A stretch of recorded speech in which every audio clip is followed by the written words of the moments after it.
I will now like to review exercise 11-3 with you, but before doing this, I want to talk to you about negotiations that occur within two divisions within a company that pertains to developing a transfer price.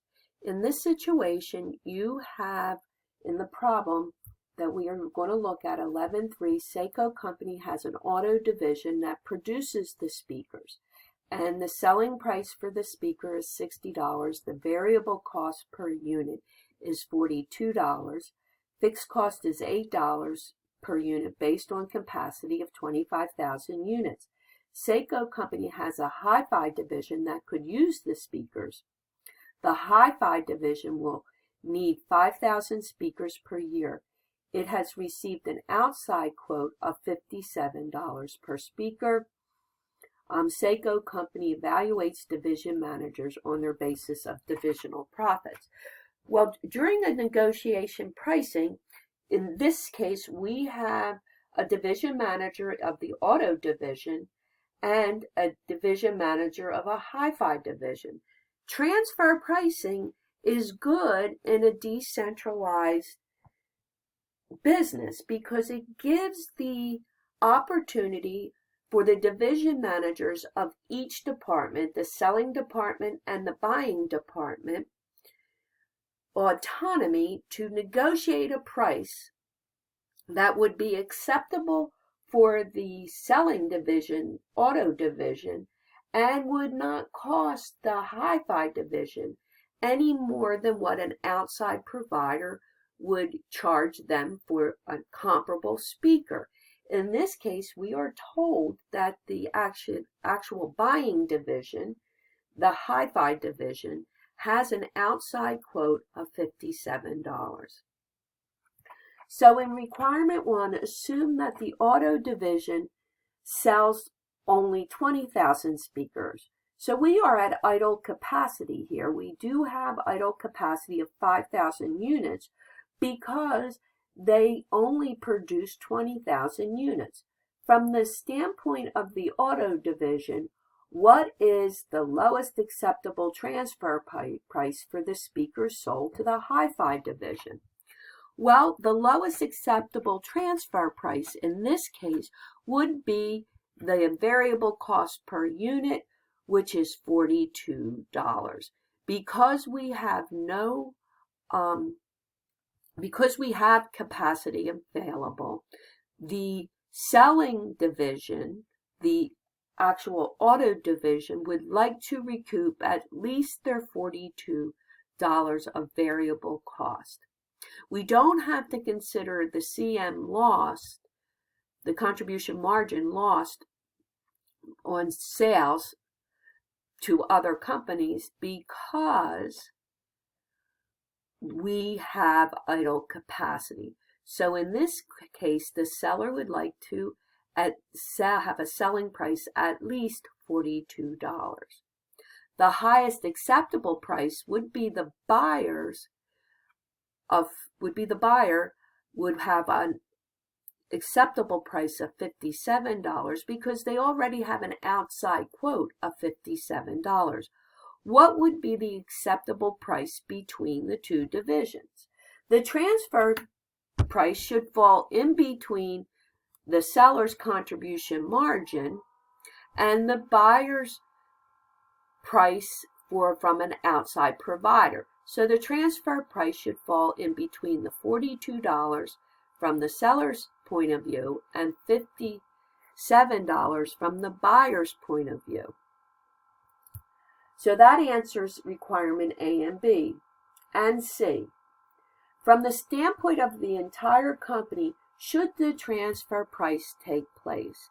Yes, the transfer price should take place for at least $42, but not more than $57. I'd like to point out that the seller, if he only accepts $42, his profit and loss doesn't change. He breaks even. Whereas the buying department, the hi-fi, will actually decrease cost because he is now purchasing a unit for $42 as opposed from purchasing it outside the company for $57. So there is a negotiable range that both division managers can agree to. In 2, now assume that auto division is selling 22,500 speakers outside the company. From the standpoint of the auto division, what is the lowest acceptable price for the speakers sold to the hi-fi? So in this case, we don't have 5,000 units of acceptable, of idle capacity. The capacity is 25,000 units, and auto division is now making $22,500. So we have to consider how much we can now offer, the auto division can now offer the speakers to the hi-fi division. So in this case, it would be the $42, the contribution margin, less the $2,500 times the difference between the variable cost of $60 and the the selling price of $60 minus the variable contribution of $42, which is the contribution margin of $18.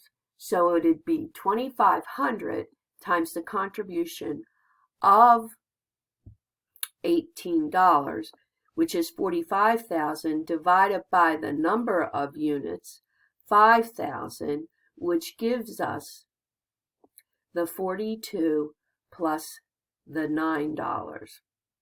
So 42 plus $9 would be the price that the selling division, the auto division, would be willing to offer the hi-fi division. The transfer price would be the $51, the 42 plus the $9, which is $51. The highest price again for the buyer is $57. So in this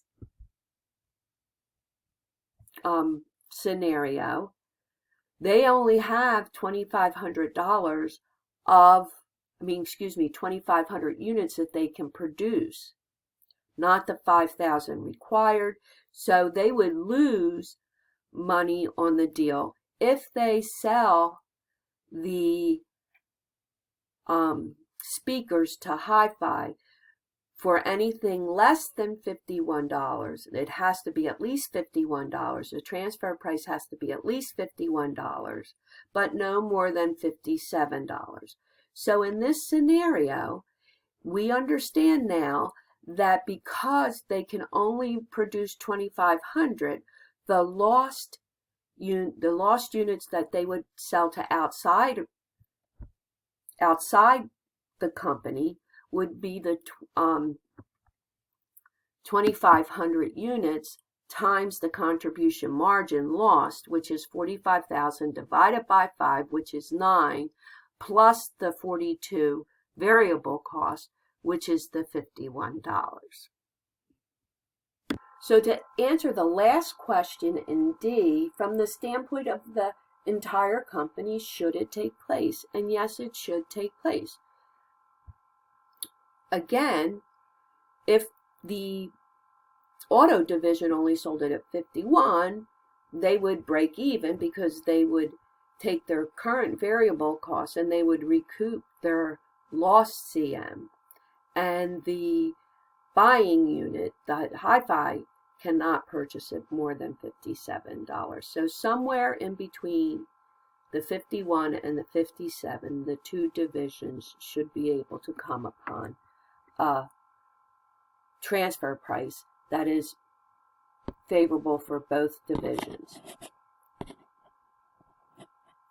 Now, in the last one, assume the division is selling 25,000 units to outside customers. From the standpoint of the selling division, audio, what is the lowest acceptable transfer price for speakers sold to the high division or the hi-fi division?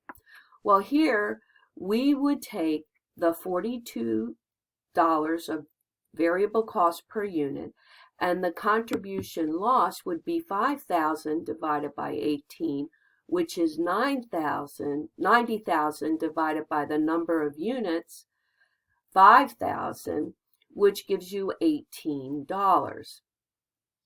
So the highest price that the seller would accept is the 42 plus the $18. So that would be $60. So in this case, the selling unit, the auto division, would want $60, and the highest price for the hi-fi division would be $57.